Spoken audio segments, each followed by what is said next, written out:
C'est dans le précieux nom de notre Seigneur Jésus-Christ que je vous salue. J'ai dû m'absenter quelque temps pour aller visiter des frères et surtout aller aussi en famille, par la grâce de Dieu. Tout s'est très bien passé et les quelques frères que nous avons pu rencontrer m'ont demandé de vous saluer. Nous avons lu quelque chose de très puissant et surtout de merveilleux. Mais allons au commencement. Qui est ce Jésus-Christ-là? Quel acte a-t-il posé pour nous? Vous savez que Jésus-Christ a été victime de 2 procès scandaleux. Je recommence. Ce Jésus dont nous venons de lire, nous sommes en lui, toutes les choses. Il a été victime de 2 procès scandaleux à cause de nous. Le premier procès, c'était un procès religieux.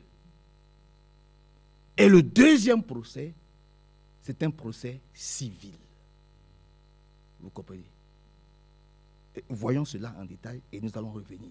C'est-à-dire pour voir combien ce merveilleux Seigneur vraiment a donné pour toi et moi. Et combien nous devons prendre en considération quand on lit Éphésiens chapitre 1, je dirais même tout le chapitre. Donc, ce Jésus-là, il a été victime de 2 procès. Allons dans Marc au chapitre 14. Dans le livre de Marc au chapitre 14. Voyons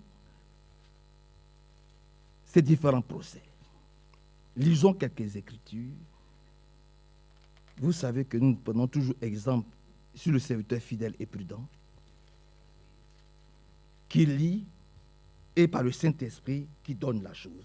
Dans Marc chapitre 14, pour aller rapidement, allons-y au verset 53. Il est dit au verset 53. 14, Marc 14, verset 53. Il est dit, ils amenèrent Jésus chez le souverain sacrificateur où s'assemblèrent tous les principaux sacrificateurs, les anciens et les scribes. Pierre le suivit de loin. Lorsque, dans l'intérieur de la cour du souverain sacrificateur, il s'assit avec les serviteurs et il se chauffait près du feu. Les principaux sacrificateurs et tout le Sanhédrin cherchaient un témoignage contre Jésus pour le faire mourir. Et ils n'en trouvaient point. Car plusieurs rendaient de faux témoignages contre lui, mais les témoignages ne s'accordaient pas. Alléluia. Mais les témoignages ne s'accordaient pas. Quelques-uns se levèrent et portaient un faux témoignage contre lui, disant, nous l'avons entendu dire, je détruirai ce temple, fait de main d'homme, et en 3 jours, j'en bâtirai un autre qui ne sera pas fait de main d'homme. Disons amen à cela, parce que c'est une réalité. Même sur ce point-là, leur témoignage ne s'accordait pas. Vous voyez, même si ça, les mensonges là, les pensées, ça ne tient pas. Ça ne peut pas prospérer. Tout ce que tu peux imaginer, tout ce que tu peux penser, venant de toi-même, ça ne prospère pas. Ça ne peut pas grandir, frère. Amen. Même sur ce point-là, leur témoignage ne s'accordait pas. Alors, le souverain sacrificateur, se levant au milieu de l'assemblée, interrogea Jésus et dit, ne réponds-tu rien? Qu'est-ce que ces gens déposent contre toi? Jésus garda le silence et ne répondit rien. Le souverain sacrificateur l'interrogea de nouveau et lui dit, es-tu le Christ, le Fils du grand Dieu vivant? Jésus répondit, je le suis. Amen. Alléluia. Jésus affirme ici qu'il est Fils de Dieu. Maintenant, et vous verrez, et vous verrez la puissance de Dieu et venant sur les nuées du ciel. Alors le souverain sacrificateur déchira ses vêtements et dit, qu'avons-nous encore besoin des témoins? Vous avez entendu le blasphème, que vous ensemble, tous le condamnèrent comme méritant la mort. Et quelques-uns se mirent à cracher sur lui, à le frapper au visage, à le frapper de coups de poing, en lui disant, devine qui t'a frappé. Et les serviteurs le reçurent en lui donnant des gifles. Amen. Ça, c'est le procès religieux. Jésus-Christ a été amené devant le souverain sacrificateur Anne. Après, il a été amené devant le Sanhédrin. Après, il a été amené devant Caïphe. Tout ça pour être accusé.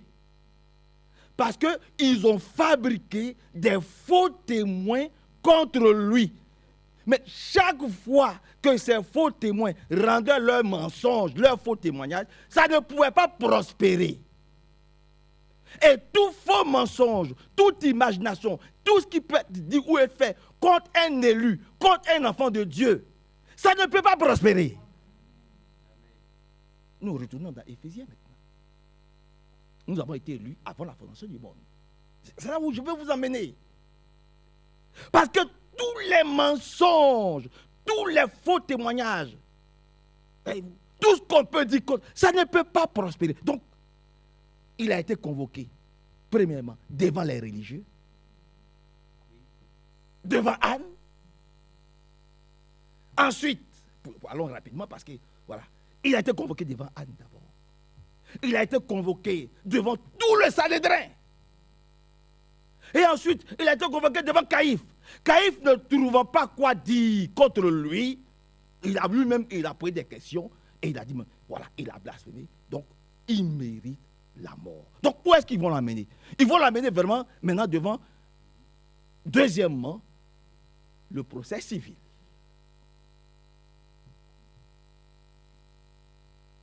Ils vont le mener, puisque eux, étant dans une période où ils ne peuvent pas, voyez, verser du sang, ils ne peuvent pas faire ces choses-là, alors on l'envoie maintenant devant Ponce Pilate. Là-bas aussi, 3 procès civils devant les Romains. 3 procès. Premièrement, on l'envoie devant Ponce Pilate. Ponce Pilate nous pose des questions. Ponce Pilate ne trouve pas quoi dire ou comment l'accuser. Il envoie, comment il s'appelle l'autre? Il l'envoie devant Hérode. Ponce Pilate le prend et dit, envoyez-le à Hérode.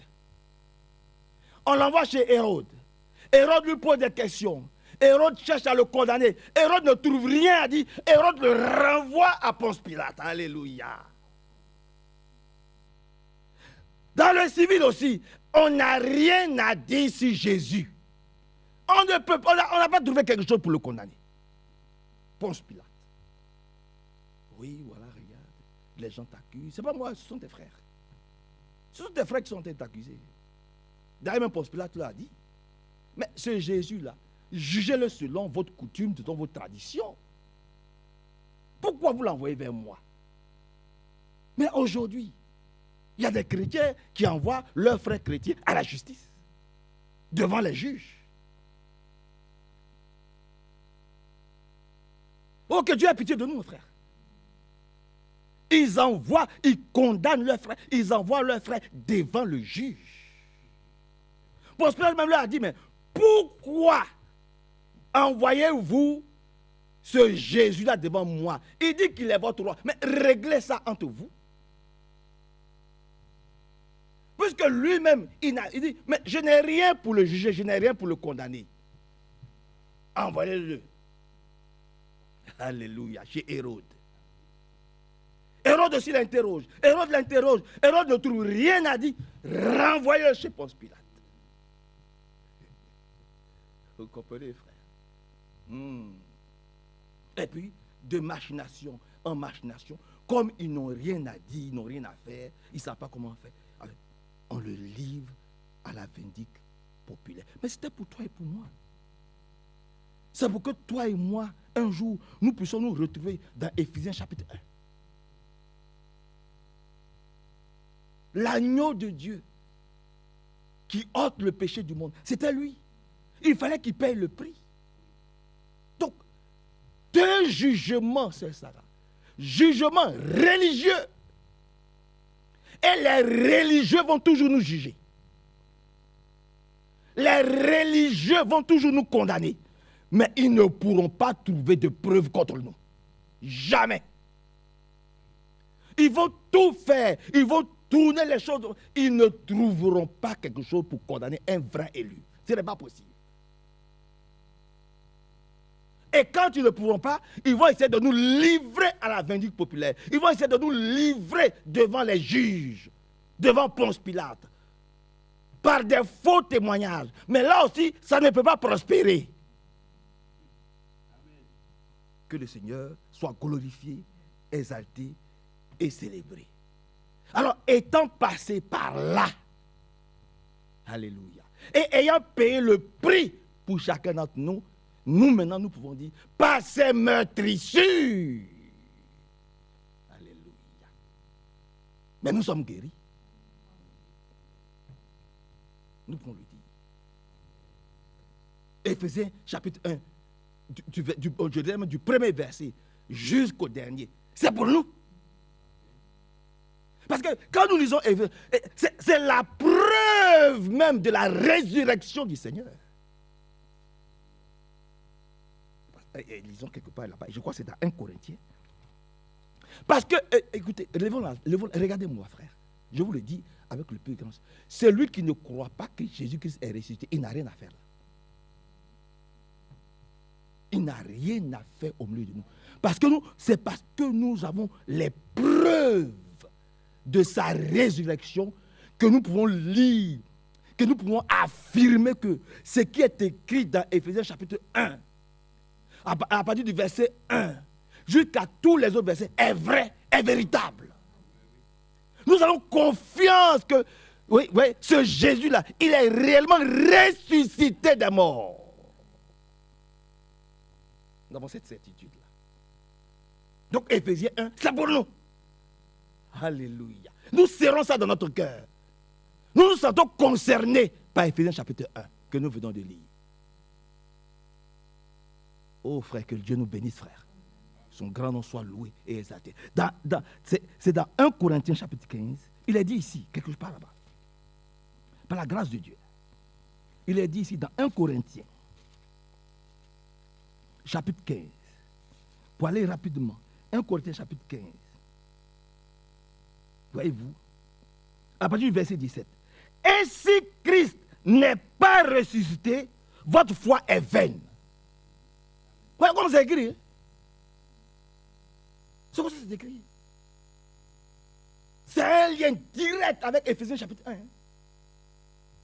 Si nous ne croyons pas que Jésus-Christ est ressuscité, alors nous ne sommes pas des vrais témoins, nous ne sommes pas des vrais chrétiens. C'est-à-dire, il n'y a rien à faire pour nous. Que le Seigneur nous aide, frère. Et si Christ n'est pas ressuscité, votre foi est vaine. Vous êtes encore dans vos péchés.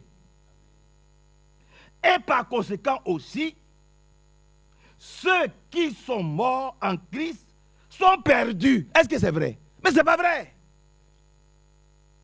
Mais pourquoi? C'est parce qu'ils n'ont pas cette certitude-là que nous sommes élus avant la fondation du monde. Et que ces deux procès dont je viens de citer, le procès religieux et le procès civil, c'est à cause de nous qu'il est passé par là. Il fallait qu'il vienne physiquement payer le prix, l'agneau de Dieu qui ôte le péché pour toi et pour moi. Il fallait qu'il vienne payer cela physiquement. Qu'il vienne payer le prix de notre salut, de notre rédemption, de notre adoption. Et que son grand nom soit loué, exalté, célébré. Voyez-vous. Dans Matthieu chapitre 28. les preuves de sa résurrection. Dans Matthieu 28, permettez-moi de lire quelques versets avec vous. Dans Matthieu 28,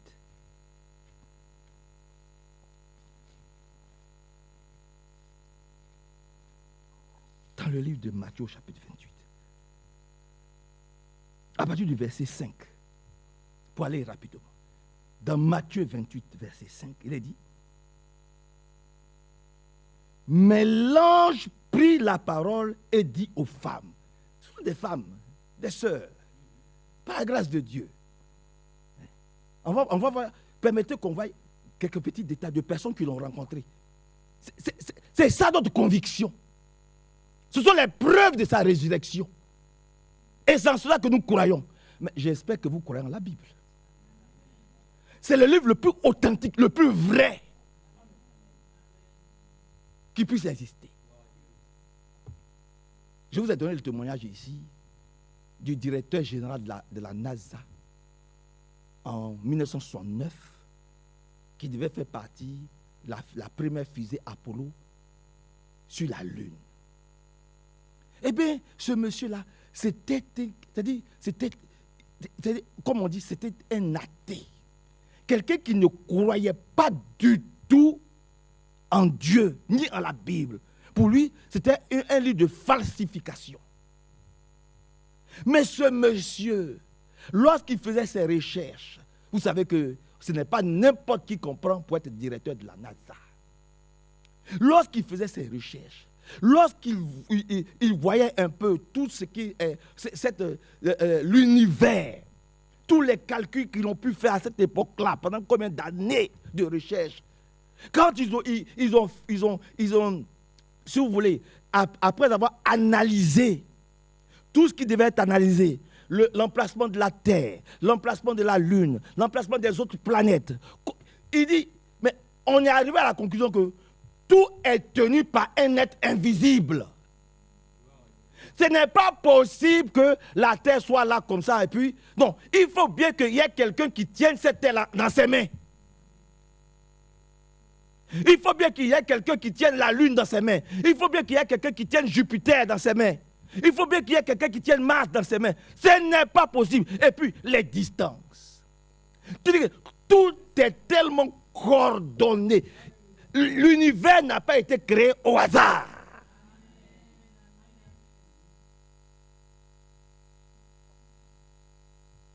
Alors, c'est pour la question, mais qui est celui qui a créé tout ça? Et qui suis? Il s'est vu tellement petit qu'il a ouvert la Bible. Je déteste ces livres, mais il faut que je comprenne. Parce qu'aucun livre me donne l'explication de quelqu'un qui peut tenir des milliers de planètes dans les mains en même temps. Et puis tout est tellement coordonné. Tout est tellement juste. Mais qui est-il? Il est où? Je veux le connaître. Et en étudiant la Bible, en méditant la Bible, il a trouvé que Dieu existe. Et que c'est ce même Dieu-là, au ciel, qui est venu sur cette terre, en Jésus-Christ. Vous comprenez, frère?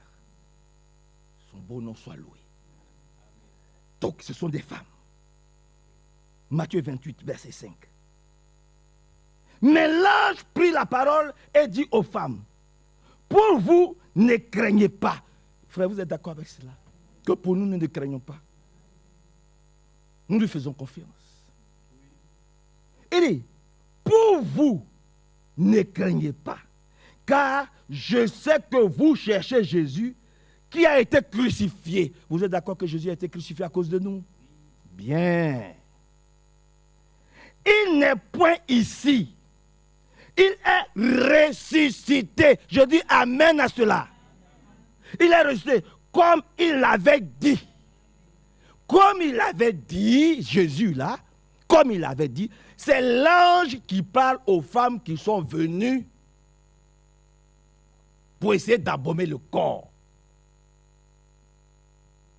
Un ange.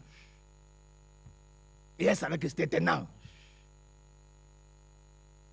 qui entend de leur dire, ce Jésus-là, il vous a dit qu'il est ressuscité. Non? Eh bien, il est ressuscité.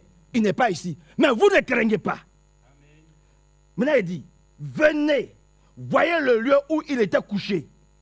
Et allez rapidement dire à ses disciples qu'il est ressuscité des morts. Je dis Amen. C'est cela la base de ma foi. Donc, quand on me dit, frère V, quand on me dit que j'ai été élu avant la fondation du monde, sur cette base-là, sur cette preuve-là, j'ai dit Amen, je le crois. Je le crois. Jésus dans la chair, on dit il a vaincu la mort, il est ressuscité, il n'est pas là.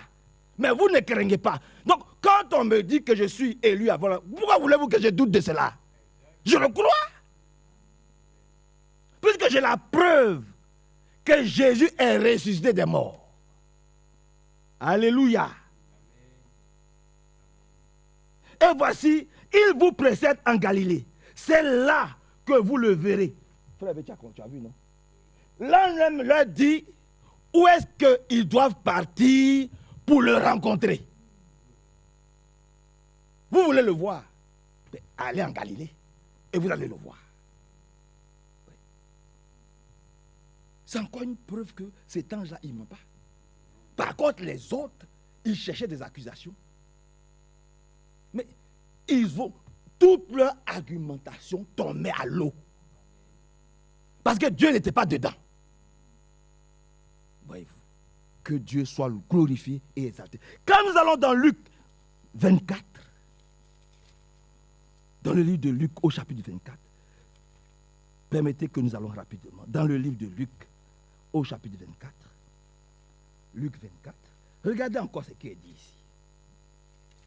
Et nous allons descendre sur Éphésiens chapitre 1. Regardez ce qui est dit ici. Les preuves de la résurrection du Seigneur. Luc 24, pour aller rapidement, on peut prendre à partir du verset 33. Luc 24, 33. Se levant à l'heure même. Vous me suivez, non? Vous êtes avec moi. Vous avez vu que l'ange leur a dit, allez en Galilée. C'est là-bas que vous le verrez. Va dire à mes frères. Vous avez suivi.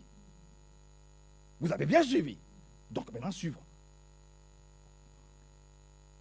Luc 24, 33. Se levant à l'heure même, ils retournèrent à Jérusalem et ils trouvèrent les 11 et ceux qui étaient avec eux, assemblés en disant, le Seigneur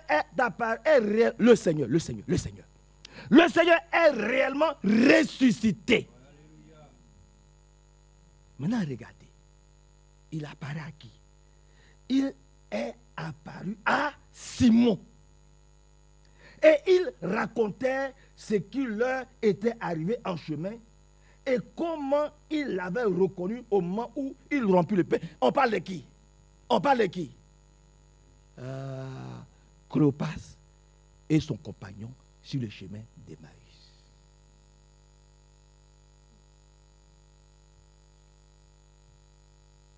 Ça là, tu vois? Cléopas et son compagnon sur le chemin d'Emmaüs. Eux aussi, il était avec eux. Ils l'ont vu, ils l'ont reconnu. Alléluia. C'est pour ça que promptement, rapidement, ils sont retournés voir les disciples pour leur dire, ah, nous on l'a vu. Mais attends, Pierre aussi l'a vu.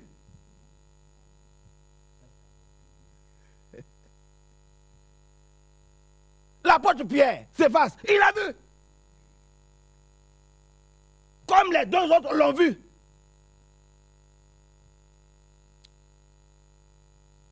J'ai l'assurance de mon élection, frère. J'ai cette assurance-là. Ça, c'est un vrai témoignage.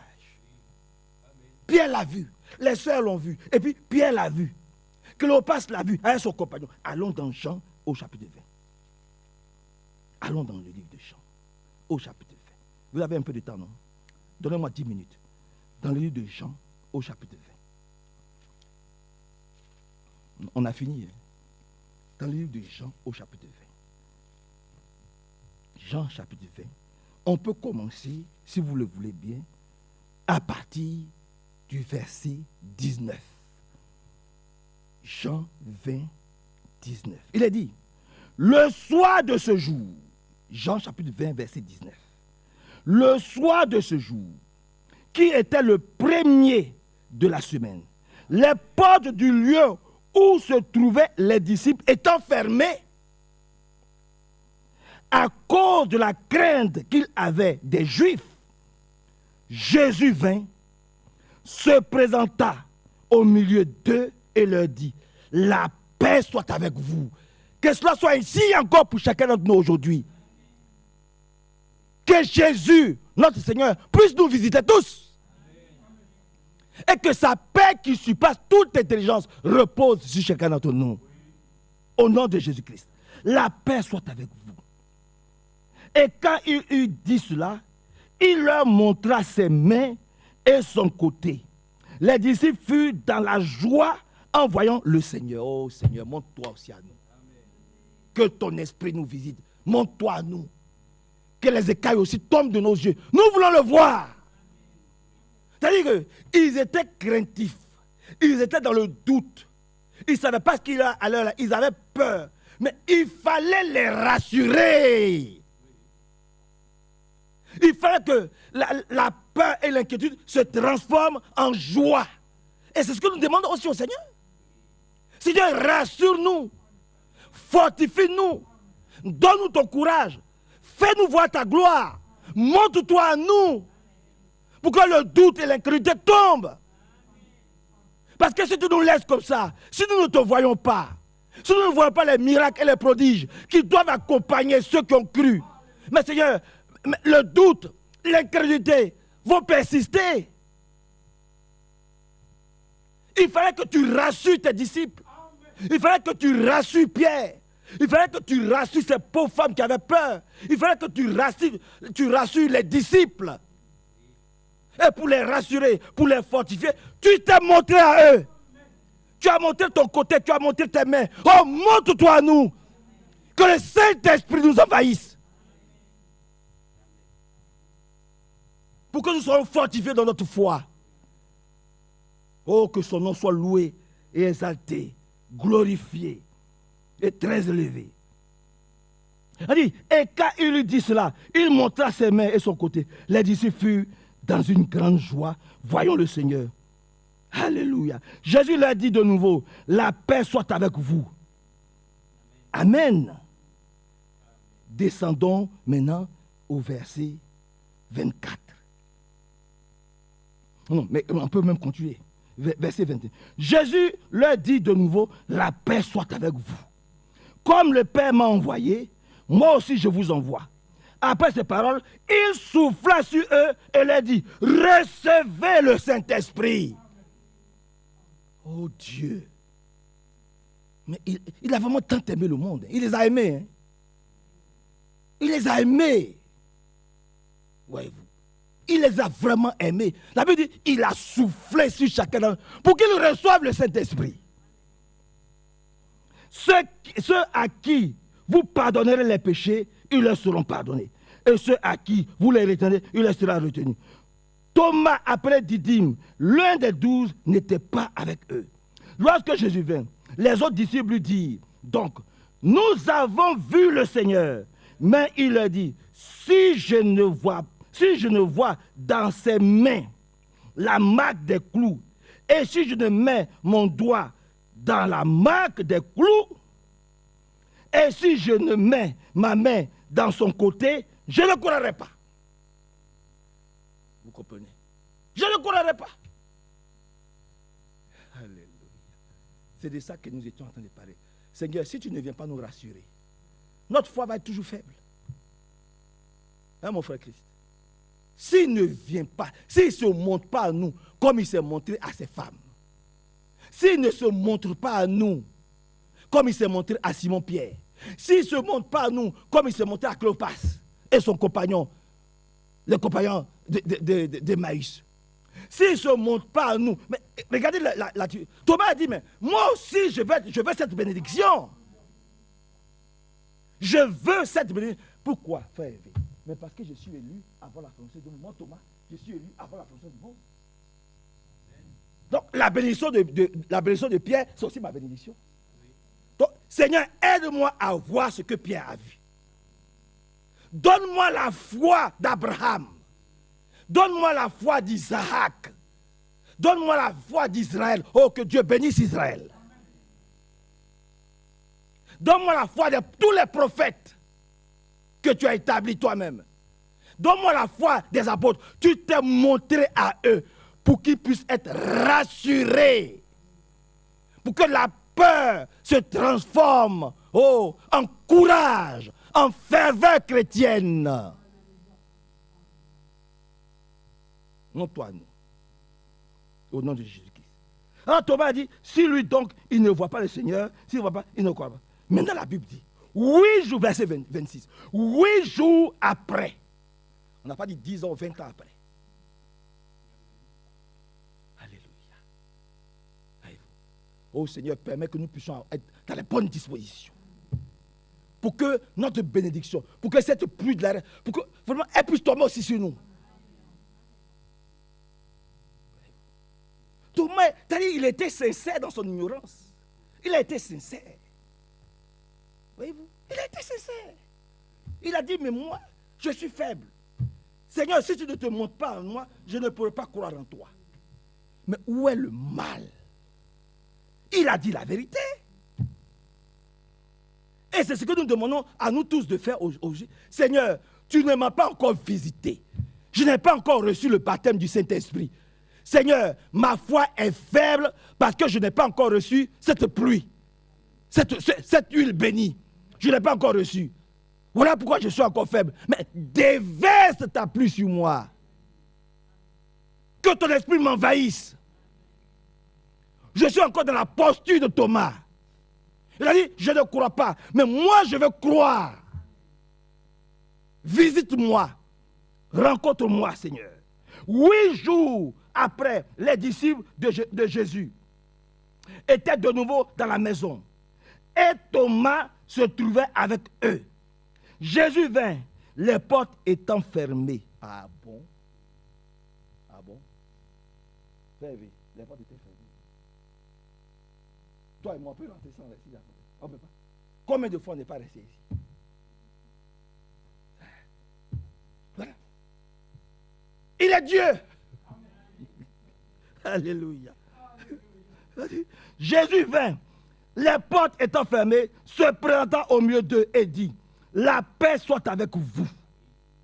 Puis il dit à Thomas, pourquoi il s'adresse directement à Thomas? Pourquoi il ne s'adresse pas à eux tous? Et puis il s'adresse directement à Thomas. La Bible dit, puis il dit à Thomas, avance ici ton doigt et regarde mes mains, avance aussi ta main et mets-la dans mon côté et ne sois pas incrédule. Oh, que Dieu nous aide, frère. Que le Seigneur nous aide. Mais où était-il quand ils étaient en train de parler, mon bien-aimé frère Hervé? Thomas pensait que quand il parlait, Jésus, il n'était pas là. Puisqu'il est venu et puis il est parti. Mais il était là. Il est omniprésent, il est omniscient, il est omnipotent. Il voit tout, il entend tout et surtout il enregistre tout. Je peux vous le montrer.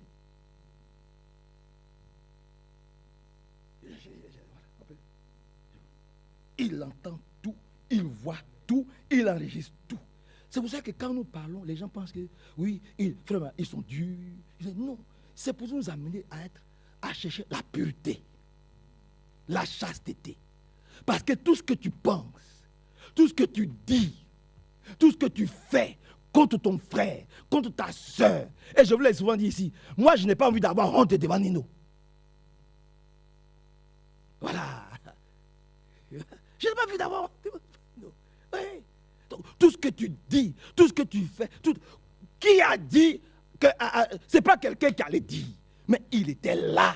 Et il entendait tout, et il savait qu'en cet instant-là, Thomas était encore incrédule. C'est pour ça qu'il a dit, ne sois pas incrédule. Et ce soir, Seigneur, aide-nous à ne pas être incrédule.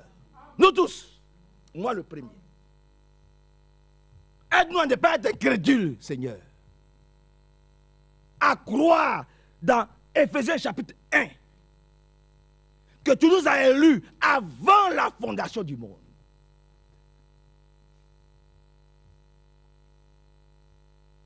Alléluia. Thomas se trouve avec eux. Donc Jésus savait que Thomas était là ce jour-là. C'est pour ça qu'il est venu, 8 jours plus tard. Jésus vint, les portes étaient fermées, la paix soit avec vous. Puis il dit à Thomas, avance ici ton doigt et regarde mes mains, avance aussi ta main et mets-la dans mon côté et ne sois pas incrédule, mais crois. Oh Seigneur, aide-moi à croire. Aide-moi à croire. Aide-moi à accepter ta parole.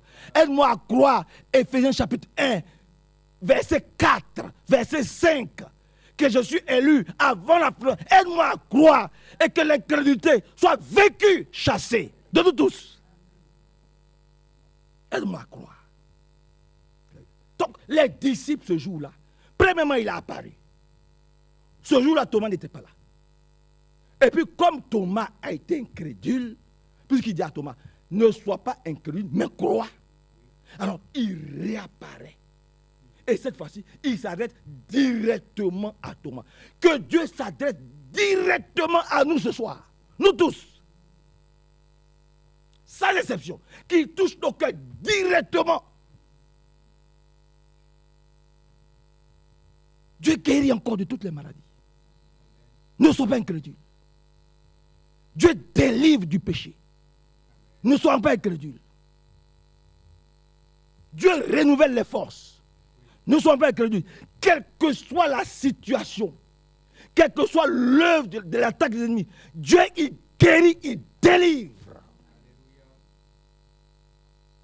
Toi et moi, croyons.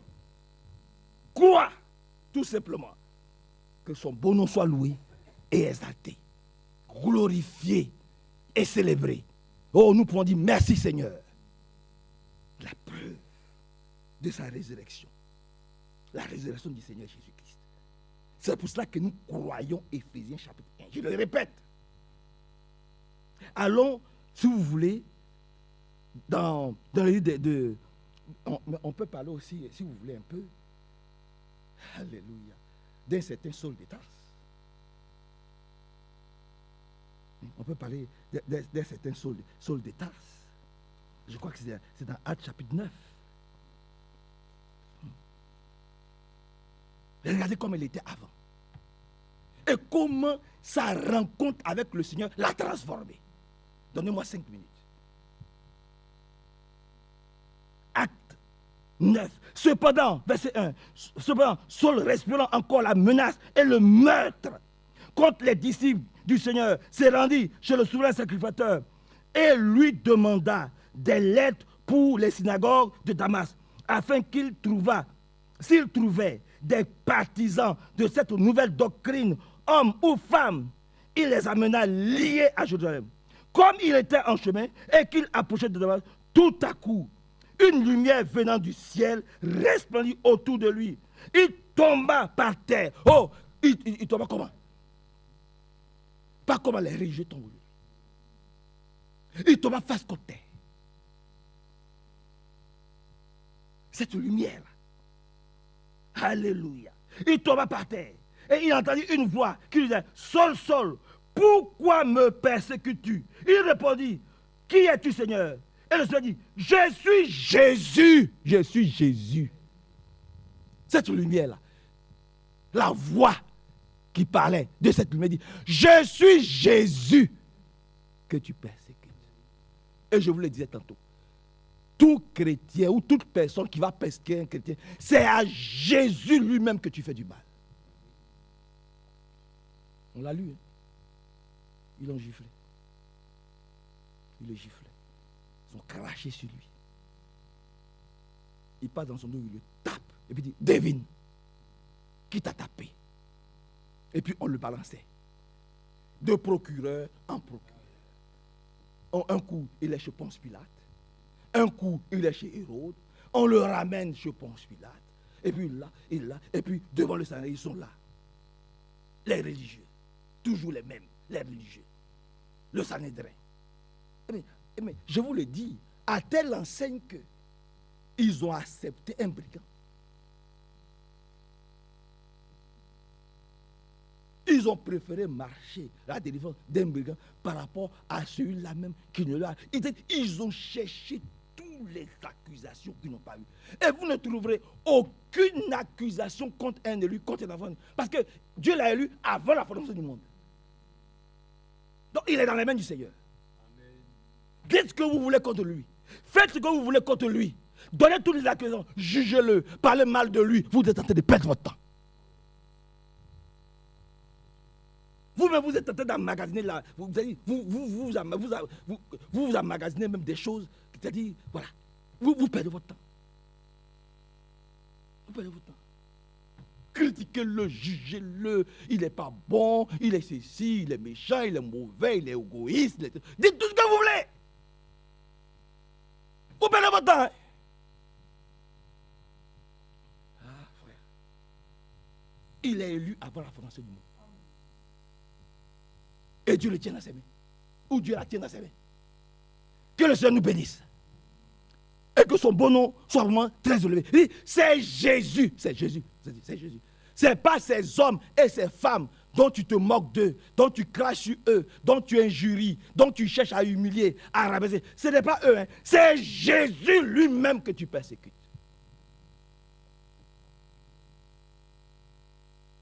C'est là qu'il s'agit.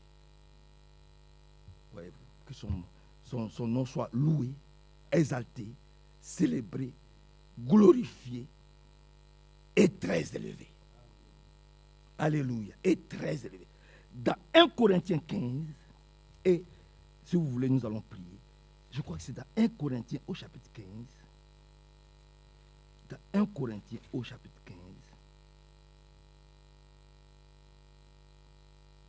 Regardez ce que... Parce qu'il faut le dire. Paul, le témoignage de deux. Ce n'est pas seulement à Damas. Regardez ce que Paul dit ici. Paul l'a vu. Hein? Paul l'a rencontré. Dans 1 Corinthiens chapitre 15. Pour aller rapidement.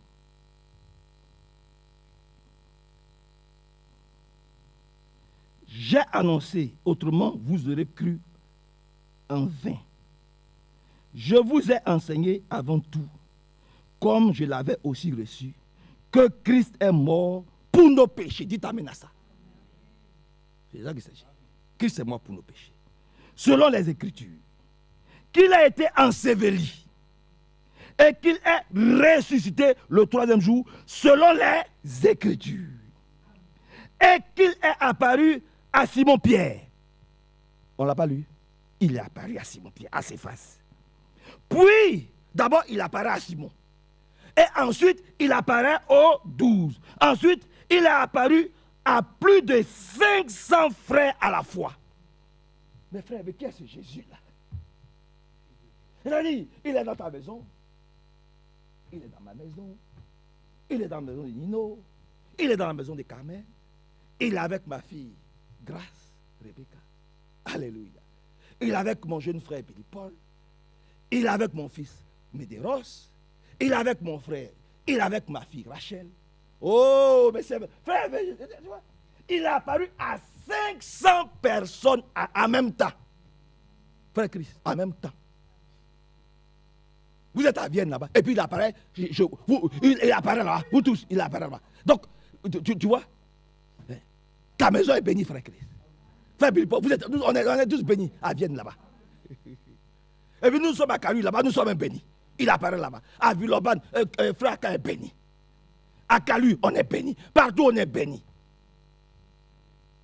Il apparaît, il est partout en même temps. Il apparaît à plus de 500 frères en même temps, à la fois. Dont la plupart sont encore vivants. Alléluia. Maintenant on dit, ensuite, il est apparu à Jacques, l'apôtre Jacques. Il est apparu à Jacques. Puis à tous les apôtres. Donc, quelquefois, il apparaît à une personne, comme à Pierre. Et puis après, il apparaît à Jacques. Et puis après, il apparaît à tout le monde. Et puis quand il y a parmi nous, il y a un qui est incrédule, ou bien qui a des petits, un seul Rachel. Quand il y a des petits douze, et puis il vient, il apparaît à toi. Toute seule. Et donc, tu rends témoignage que toi aussi, Jésus-Christ t'a fortifié. Parce qu'il t'est apparu. Il est apparu à Jacques. Tout seul. Et après, il apparaît aux disciples. Que Dieu soit loué. Que Dieu soit vraiment glorifié et exalté. Et il apparut à Jacques, puis à tous les apôtres. Après eux, il m'est aussi apparu à moi, comme à l'avorton, car je suis le moindre des apôtres. Je ne suis pas digne d'être appelé apôtre, parce que j'ai persécuté l'église de Dieu. Par la grâce de Dieu, je suis ce que je suis, et sa grâce envers moi n'a pas été vaine. Loin de là. Mais il a dit, j'ai travaillé plus que tous. Alléluia. Moi aussi, il m'est apparu. Moi, Paul, le petit. Moi qui ai persécuté l'église. Moi aussi, il m'est apparu. Par la grâce de Dieu. Moi qui allais persécuter les chrétiens. Eh bien, il est venu m'apparaître. Il m'a dit, je suis Jésus. C'est quand même, tu vois. Il ne fait exception de personne. Il est aussi apparu. Oh, c'est beau. Que le Seigneur soit loué, exalté, célébré. Donc, ayant fait le tour de tout cela, maintenant nous pouvons aller dans Éphésiens, au chapitre 1. Voyez-vous. Maintenant, nous sommes rassurés maintenant que nous pouvons lire Éphésiens chapitre 1. Voyez-vous. Oh Seigneur, fortifie-nous. Il a dit à Thomas, crois. Ne sois pas incrédule, crois. Donc, que Dieu nous aide à croire aussi ce que nous allons lire ici encore pour une deuxième fois. Il dit, Éphésiens 1,4. En lui, Dieu nous a élus avant la fondation du monde. Je dis Amen. Parce que j'ai la preuve que ce Jésus-là, il est vivant. Alléluia. Il est vivant. Il y a un grand père, il était un grand méchant. Il s'appelle Saul de Tarse. Il respirait le meurtre, la haine. Il détestait les chrétiens. Et puis lui aussi, Dieu lui a fait grâce. Il a rencontré le Seigneur. Et je lui ai dit, je suis Jésus que tu persécutes. Depuis ce jour-là, sa vie a été complètement transformée. Quand tu le rencontres, tu changes. Quand tu le rencontres, tu changes. Tu es complètement transformé. C'est lui qui fait en sorte que tu nais de nouveau. Une transformation totale. En lui, Dieu nous a élus en Jésus-Christ. En Jésus-Christ. Dieu nous a élus avant la fondation du monde pour que nous soyons saints et irrépréhensibles devant lui, nous ayant prédestinés dans son amour à être des enfants d'adoption par Jésus-Christ, selon le bon plaisir de sa volonté, à la louange de la gloire de sa grâce qu'il nous a accordée en son bien-aimé. En lui, nous avons la rédemption par son sang, la rémission des péchés selon la richesse de sa grâce que Dieu a répandue abondamment sur nous par toute espèce de sagesse et d'intelligence, nous faisons connaître le mystère de sa volonté. Nous connaissons le mystère de sa volonté, de son choix sur nous. Que Dieu nous bénisse. Oh, que le Seigneur nous bénisse, frère. Nous le croyons de tout notre cœur. Je reviens. Il y a eu 2 procès. Un procès religieux. Et les religieux vont toujours nous condamner. Les religieux vont toujours nous juger. Les religieux vont toujours amener des témoignages qui ne sont pas vrais. Mais ils vont toujours échouer. On l'a lu. Ils vont toujours échouer. Les religieux vont toujours détester des gens comme nous. Ils ne nous aimeront jamais. Ils ne nous supporteront jamais. Ils n'ont pas supporté Jésus. Ce n'est pas des gens comme nous ils vont supporter. Ce n'est pas possible. Mais ce que nous savons, c'est que leur témoignage ne tiendra jamais debout. Amen. Par la grâce de Dieu. Donc on l'a pris. On a envoyé devant le souverain sacrificateur Anne. Anne a parlé. Anne a parlé. Anne a parlé. Les témoins sont venus. Ils ont parlé. Il est comme ça. Il a dit ça. Il a fait ça. Il est allé là. Il a dit ceci. Il a dit là. Bam. Eux-mêmes, ils ont embrouillé. Et puis, ça n'a pas abouti quelque part. Ils disent, bon, envoyons-le devant le Sanhédrin. Là, on est plusieurs. Donc, plusieurs intelligences diaboliques, sataniques. On va voir ce que ça va donner. Plusieurs raisonnements, on va voir ce que ça va donner. Devant le Sanhédrin, ils ont parlé. Ils ont parlé. Ils ont envoyé encore des faux témoins. Ça n'a pas abouti. On dit, bon, amenons-le devant Caïphe. Et on l'envoie devant Caïphe. Il bavarde, il parle, et il parle, ça ne tient pas. Comme ils ont vu qu'ils ont lamentablement échoué, donc amenons-le devant les hommes maintenant. Peut-être que devant Ponce Pilate, ça va marcher. Accusons-le devant Ponce Pilate. Ils sont allés, ils l'ont accusé, ils ont dit tout ce qu'ils veulent. Ça n'a pas marché. Ponce Pilate l'a renvoyé devant Hérode. Ça a échoué. On l'a renvoyé devant Ponce Pilate. On dit, bon. Comme il était fatigué de toutes leurs fautes, il a dit, bon, de toute façon, qu'est-ce que j'appelle? Sa femme lui a dit, hein. Sa femme lui a dit, ah, cette nuit-là, je n'ai pas bien dormi. Donnez-moi 2 minutes. Sa femme lui a dit, je n'ai pas bien dormi. Qu'il n'y ait rien entre toi et cet homme. Et je vous le dis ce soir, qu'il n'y ait rien entre nous et un vrai chrétien, un élu. Qu'il n'y ait rien entre nous et frère Franck. Qu'il n'y ait rien entre nous les uns contre les autres. Frère, c'est sérieux. Sa femme a dit, j'ai fait un songe, j'ai fait un rêve. C'était terrible. J'ai été tourmenté toute la nuit. Et un vrai chrétien, si tu as quelque chose contre lui, tu vas te tourmenter. Toi, tu vas te tourmenter tout seul. Tu vas raisonner sur ton lit, tu vas raisonner dans ta voiture, tu vas tourner, ça ne marchera pas. Parce que c'est un élu. Dieu ne laissera pas faire. Elle a prévenu. Elle dit, laisse ce monsieur-là tranquille. Mon mari, laisse ce monsieur-là tranquille. Il ne t'a rien fait. Parce que ce que j'ai vu cette nuit-là, vaut mieux qu'il n'y ait rien entre toi et lui. Vaut mieux qu'il n'y ait rien entre nous les uns et les autres. Sinon, l'amour. Seigneur, aide-moi à aimer ma soeur, telle qu'elle est. Aide-moi à aimer mon frère tel qu'il est. Comme je vous l'ai toujours dit, nous ne nous sommes pas choisis. C'est Dieu qui nous a choisis. Aimons-nous tels que nous sommes. Et voyez-vous, cherchons à aller de l'avant. Parce que le choix de Dieu, ça ne se discute pas. Elle lui a dit, hein, qu'il n'y ait rien entre nous, entre toi et moi, qu'il n'y ait rien. Qu'il n'y ait rien. Il a pensé que, en allant se laver les mains avec de l'eau, en allant se laver les mains avec de l'eau, tout allait être réglé. Non, monsieur, lave-toi les mains avec de l'acide. Lave-toi les mains avec le savon le plus puissant. Je vous le répète. Lave-toi les mains avec quoi que tu veux. Lave-toi la conscience.